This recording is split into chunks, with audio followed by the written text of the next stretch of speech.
Bonsoir. Ce soir, j'aimerais vous parler de Carlo Gesualdo. J'ai essayé à maintes reprises de faire des vidéos sur lui, mais c'était pas assez professionnel, puis je voulais une bonne vidéo. Je vous montrerai pas le disque que je vous ai montré, qui était un peu une déception pour moi, de Carlo Gesualdo, mais je vais vous montrer deux bons disques. Tout d'abord, je parlerai pas de ses madrigaux ou madrigales au singulier. Il y en a six en tout, ou sept, si la mémoire est bonne, disons qu'il y en a six. Puis ça, c'est une partie de son œuvre que j'ai pas explorée encore. Mais j'ai exploré quand même sa musique sacrée. Euh, exemple, avec je vais vous montrer le CD qui m'a le plus impressionné en dernier. Ok? Je vais vous montrer comme un CD qui descend, mais qui n'est pas extraordinaire nécessairement, mais c'est une bonne introduction. Gesualdo Complete Secret Music for Five Voices. Bon ben, la musique complète sacrée pour cinq voix, exécutée par le Oxford Camerata, dirigée par Jeremy Summerly. Je sais pas si vous pouvez bien voir. C'est marqué Early Music. Ça, c'est de la musique sacrée. C'est pas aussi excitant que ce que je vais vous montrer là, ok?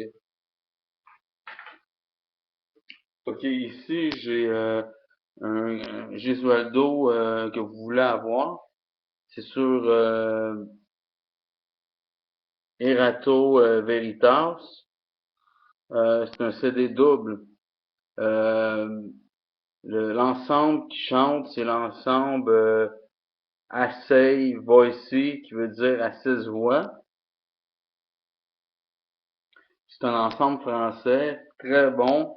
Chaque chanteur a une tonalité vraiment différente, mettons, ce qui rend justice et honneur à Gesualdo parce que pour ses compositions, puis ses bizarreries dans ses compositions, bon, ben, sont intégrées là-dedans euh, parfaitement à merveille. C'est un bon disque. Je vous le recommande. Et il y a des pièces cultes de lui comme Triste est mon âme, puis Misère, comme la misère, mettons, comme écrit en latin, mettons, une dérivation du mot misère. Il y a d'autres pièces intéressantes. Tout le disque est bon. Mettons, les chanteurs sont excellents.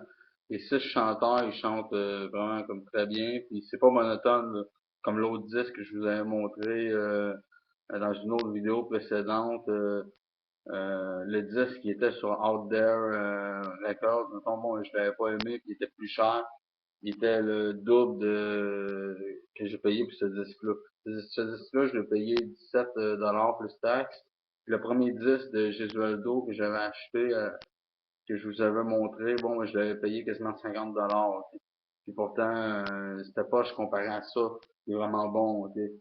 Euh, puis si vous voulez comme une version de euh, les réponses des ténèbres, Tenebrae Responsori, bon ben ça c'est votre version que vous devriez vous acheter. C'est la bonne version. Je sais pas si vous voyez le label, Héritage. Puis, ça, c'est un CD double. Le prix, comme pour un CD double, c'est quand même un prix ordinaire, mettons, comme c'est un bon prix quand même, il aurait pu le vendre plus cher.